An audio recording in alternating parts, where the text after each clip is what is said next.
Assalamualaikum warahmatullahi wabarakatuh. Halo teman-teman dimanapun kalian berada. Dalam video kali ini kami ingin mempresentasikan hasil pembahasan dengan kasus rekomendasi pembelian laptop bagi mahasiswa menggunakan aplikasi SWI Prolog. Yang mana pembahasan ini akan menjadi salah satu pemenuhan tugas kami pada mata kuliah Logika Matematika. So teman-teman, di sini kami akan sedikit perkenalan terlebih dahulu. Nah, perkenalkan, di sini pertama ada Muhammad Yogi, yang kedua ada Angga Rukmana, yang ketiga ada Rizky Irawan, dan yang keempat ada Yudi Reja. Nah, langsung saja pada pembahasan pertama mengenai prolog. Di sini prolog adalah kepanjangan dari Programming in Logic, yang berarti bahasa pemrograman logika atau bahasa pemrograman non-procedural. Namanya diambil dari bahasa Prancis, yaitu Programmation and Logic, yang artinya pemrograman logika. Bahasa ini diciptakan oleh Alan Kollmeyer dan Robert Kowalski sekitar tahun 1972. Pemrograman prolog menggunakan bahasa deklaratif, di mana pemrograman ini memberikan suatu fakta dan aturan untuk selanjutnya diselesaikan oleh prolog secara deduktif sehingga menghasilkan suatu kesimpulan.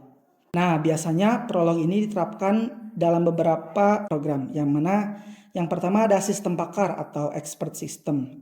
Yang kedua ada pengolahan bahasa alami atau natural language processing. Yang ketiga ada robotic prolog yang digunakan untuk mengolah data masukan yang berasal dari sensor. Yang keempat ada pengenalan pola atau pattern recognition atau belajar learning. Dasar dari pemrograman prolog dalam bahasa pemrograman di mana ada 5. Yang pertama ada fakta, di mana fakta tersebut ialah suatu kenyataan atau kebenaran yang diketahui dan menyatakan relasi antara dua objek atau lebih. Yang kedua ada aturan, yang mana merupakan logika yang dirumuskan dalam bentuk relasi, sebab akibat, dan hubungan implikasi. Yang ketiga ada klausa, yang mana berarti suatu ungkapan atau susunan kata yang di dalam prolog dapat berupa fakta atau aturan. Yang keempat ada relasi atau tabel dengan n buah kolom dan terdiri dari beberapa baris fakta maupun aturan. Dan yang terakhir ada variabel argumen, suatu predikat dapat berupa konstanta, variabel atau objek lain. Nah, dilanjut dengan pembahasan SWI Prolog, di mana SWI Prolog adalah suatu aplikasi pemrograman berbasis Prolog yang bersifat open source. SWI Prolog biasanya digunakan untuk membuat teaching dan semantic web application, di mana Prolog ini mulai dikembangkan pada tahun 1987 oleh Jan Willemaker. SWI Prolog ini memiliki berbagai macam fitur dan libraries untuk constraint logic programming, multi-threading, unit testing, GUI, literate programming, web server, SGML, RDF, RDFS, developer tools, termasuk IDE dengan GUI debugger dan GUI profiler, dan ekstensi PDF documentation. Nah, yang terakhir ada Visual Prolog. Visual Prolog atau sering disingkat sebagai PIP, sebelumnya dikenal sebagai PDCP Prolog dan Turbo Prolog. Ini merupakan suatu bahasa pemrograman prolog yang berorientasi objek atau Object Oriented Programming Language atau OOPL. Turbo Prolog ini dipasarkan oleh perusahaan asal Denmark, yaitu Prolog Development Center. Nah, Visual Prolog ini dapat digunakan untuk membuat aplikasi berbasis grafis untuk sistem operasi Microsoft Windows. Di antaranya aplikasi konsol, berkas pustaka, dan pemrograman berbasis CGI. Nah, untuk pembahasan selanjutnya itu mengenai apa sih latar belakang dari pembahasan studi kasus yang kami teliti ini, yang akan disampaikan oleh teman kami. Oke, baik. Di sini saya akan menjelaskan dulu latar belakang dari masalah yang kami angkat ini. Di sini terdapat seorang mahasiswa teknik informatika yang dia itu bingung dalam memilih laptop yang sesuai dengan kebutuhannya. Dalam contoh soal, yaitu dia mempunyai budget 8 juta, yang dimana dia itu ingin bisa ngegame tipis-tipis. Berarti membutuhkan laptop yang mempunyai VGA atau grafiknya itu sedikit tinggi, agar bisa mengangkat dari grafis game tersebut. Sebagai contoh, nantinya itu si mahasiswa ini tuh memasukkan prompt ke AI Prolog nanti si sistem tersebut akan memberikan jawaban dari rekomendasi yang telah diinput oleh mahasiswa ini. Sebagai contohnya, budget 8 juta itu bakal masuk ke laptop mereknya itu Lenovo ataupun Asus serta HP. Kalau untuk Apple sih agak susah. Tapi kalau misalkan punya budget 15 juta, itu bisa saja, tetapi dengan kebutuhan tidak untuk nge-game. Kalau untuk Apple. Dan dengan hal tersebut bisa menjadikan tujuan kami juga dalam mengembangkan sistem rekomendasi berbasis logika ini untuk membantu para mahasiswa jurusan teknik informatika dalam memilih laptop yang sesuai dengan kebutuhannya. Selanjutnya adalah proses penginstalasi dari aplikasi SWI Prolog yang nanti itu akan dijelaskan oleh teman saya yaitu Angga. Oke, kali ini saya akan menjelaskan tutorial cara untuk pemasangan aplikasi SWI Prolog-nya ya. Kita akan langsung download saja. Kita carikan SWI Prolog di Google. Nah, ini websitenya ya, langsung kita klik. Lalu ke download SWI Prolog. Dan pilih yang stabil release ya. Nah, di sini ada beberapa versi ya. Sesuaikan dengan perangkat yang kalian pakai ya. Misal di sini saya memakai Windows, ini ada 2 version dan harus sesuaikan juga sama sistemnya. Cara melihat sistem kita di versi berapanya ada di bagian sistem informasi. Nah, di sini ada sistem tipenya, ini memakai 64 bit ya. Berarti di sini saya harus mendownload yang versi 64 bit. Kita download saja. Dan lalu di sini I understand di checklist.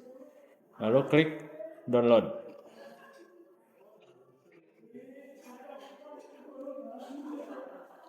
Ini proses downloadnya sudah dimulai. Dan sudah selesai, kita langsung buka saja. Jika ada notif, kita klik yes. Nah, di sini untuk penginstalannya kita ikuti saja dengan next, terus kita agree. Dan ini default aja, kita next. Ini juga kita next. Kita next. Lalu install. Lalu kita tunggu proses instalasinya. Oke, ini proses instalasi sudah selesai. Kita klik finish.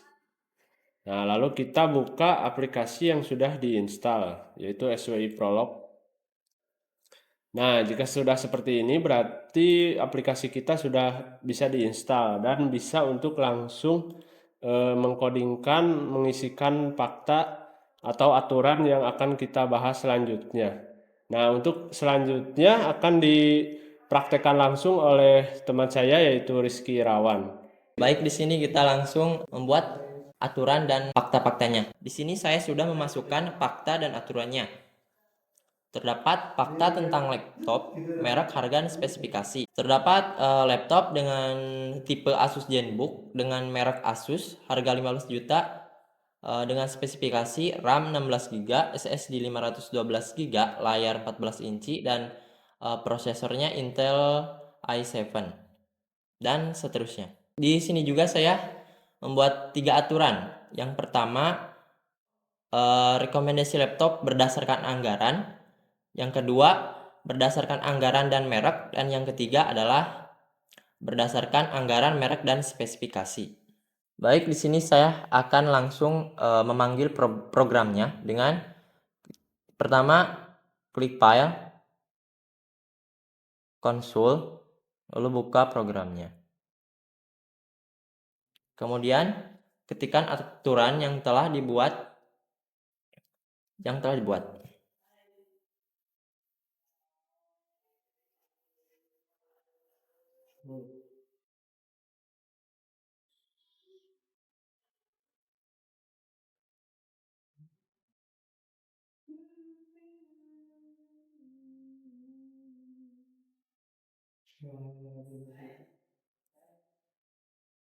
Lalu muncul laptop tipe Asus ZenBook. Dan aturan kedua yaitu rekomendasi laptop berdasarkan anggaran dan merek. Kita ketik rekomendasi laptop dengan merek dengan harga anggaran atau anggaran 15 juta.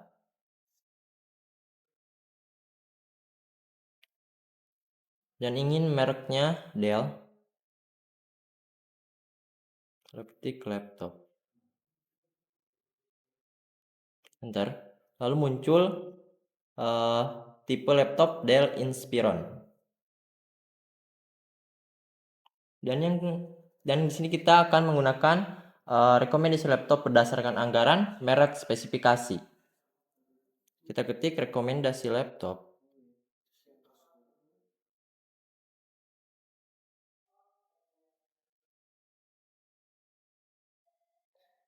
Misal mempunyai anggaran 30 juta.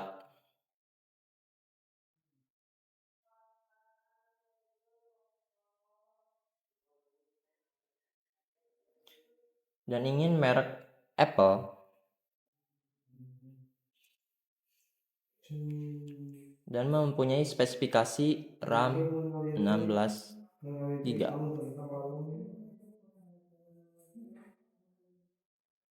Titik.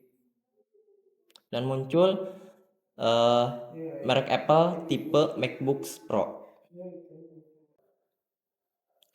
Oke, mungkin cukup penjelasan dari kami. Mohon maaf atas segala kekurangan dalam pembahasan. Buat kalian yang merasa depresi, tenang saja, presentasi kami sudah selesai sampai di sini. Mohon Watashi Group undur diri. Assalamualaikum warahmatullahi wabarakatuh.